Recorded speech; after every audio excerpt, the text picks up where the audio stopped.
আপনি ভালো আছেন আপা? আমি বা আছি। আচ্ছা, দাদা, কথা তো বলছি। আমি 15 তারিখে 15 আগস্ট এবার সব ঢাকায় করতে হবে। জি আপা। সবাইকে ঢাকায় আসতে হবে। জি আপা। বেশি হইলেই পারে না।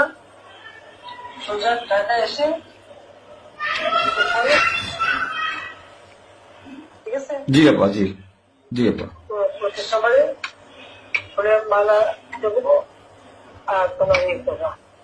জি আপা। সেখানে মৌন মৌন মিছিল এবং ফুল দেওয়া হবে।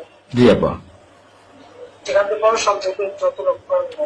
জি আপা। জি আরেকটা বলে দেবেন তোমরা চেয়েছে পৌঁছাতে। জি জি আপা। যার যার মতো সবাই পৌঁছাতে। জি আপা। তাহলে যোগাযোগ ব্যবস্থা খুব ভালো। জি আপা, আমি সবাইকে বলতেছি আপা। হ্যাঁ, ওই গ্রুপ হয়ে পারে না।